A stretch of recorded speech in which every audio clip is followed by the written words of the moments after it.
Now ndinoda kunopedzisa message ndichiti zvakatora Jesu kuti aite the usual gesture yaaigara achimboita kuvadzidzi vake, kublesa chingwa kuti vamuzive kuti ndiye. Vaitadza here kunzwa voice nekufamba kwanga vaita 93 years kuva familiar with their master.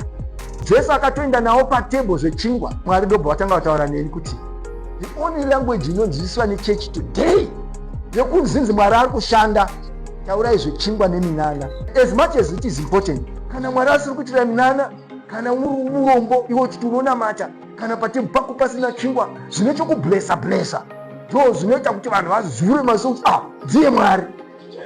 Kwete kuti Mwari havasi kuti havana hanya nazvo, but vakanzwisisa language yemunhu kuti nditomusikira, kwete nokuti ndizvo zvaanofanira kuziva chete. Regai ndimusikire nokublesa zvechingwa kuti agorecognize. Deeper message Mwari yavataura kwandiri yaive yekuti vari vachipota vachiblesa munhu nokumupawo zvechingwa nokublesa zvemidziyo, inyaya yekuti arambe achiziva kuti ndiri Mwari, but focus inobva yazowandira ikoko to extend yekuti vanhu havazotomuzivi futi zvachese, but inenge iri nyaya yekungoita bring closer, because munhu wenyama akashayawo izvozvo anoti Mwari hashandi. Endo sure zvakakosha kuti zviwanike, but ndiri kuti hazvaifanira kusvika to that extent yekuti vazive Kristu nokublesa. Regai timbonyatseverenga ndichikloza. Kuziva Kristu nokublesa, it's a wrong way of knowing Jesus Christ. Hallelujah. Amen. The right way of knowing Jesus is through his word dzaakadzidzisa nokutaura, dzavaifanira kungobata pavaifamba naye, dzadzisingadi kuti iye ambouya atangezve kunge akutanga patsva. Kana Jesu aizouya kublesa chingwa nokuvaratidza kuti ndini, zvaive zvokungosimbisa vasi vatomuziva kare. But inzwai, now it came to pass as he sat at the table with them, he took bread, blessed and broke it, and he gave it to them.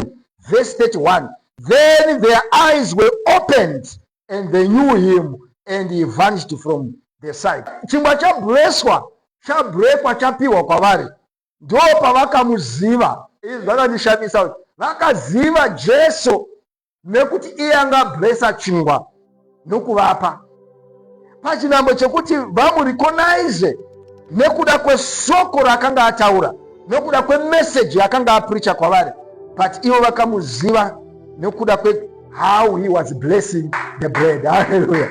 So today you hear people say, kana Mwari wako asati akublesa haasi Mwari. Anogona kusaita sei Mwari iye agara ari Mwari. So I don't need a sign ye blessing church as much it is important. The blessing should come as a reward yekuti Mwari vari kupa zvinhu kuvana vavo, which is important.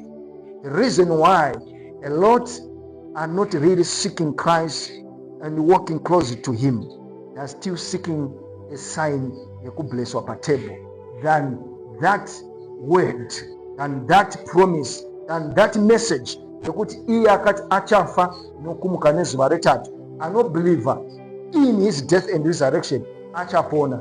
Vaifanira kufamba naye with that message.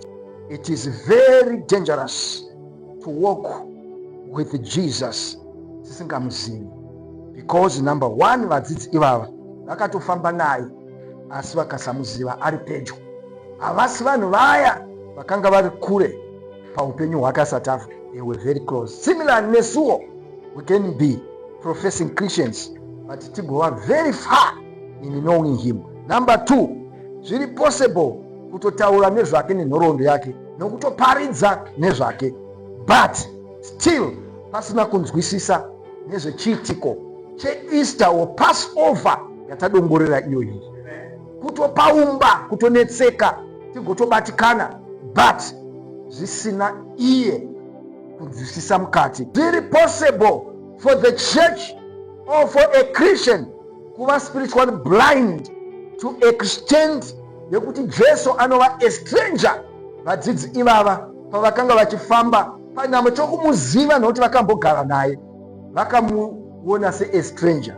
Kuti utore here umwe wevamumastranger in this whole community. Are you telling us kuti don't understand kana kuti hauna kumbonzwa nezvake? Havana kumupa maziso or attention yekuti vaone kuti munhu wavari kutaura nayo ndiye the very person aifanira kuva nethat understanding in depth relationship. Ndo iri kutsvagwa naKristu yatiri kuti chechi inofanira kuva nethat in depth chine concern yaKristu today even as we speak is how people understand scriptures. Akatozviona mumweya make kuti vadzidzi vangu vandakasiya kuti vanoparidza ava vanhu ava ndakavadzidzisa but regai ndinoita refine their understanding of the scripture. Ndo yandafanira kuvhura ndikakwira kuenda kudenga vakavharwa ndangariro kudai gospel hariparidziki. So even today vanhu vanoti aiwa zvokudzidzadzisa zvemascripture zvokuverenga bhaibheri hazvina basa, Jesu akatova concerned nazvo. He opened their mind so that they can understand the scriptures. Problem yaitika ndeyekuti people are seeking much to be opened in the spiritual realm.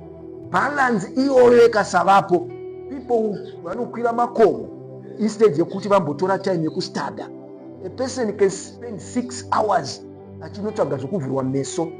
But Jesus came to these disciples kuti vanhu vazaruwe ndangariro yemascriptures. Munhu kuti apedze 1 hour akagara achistada anenge akutokotsera muisire movie 2 hours 3 hours anenge akasunura kuti nje maziso.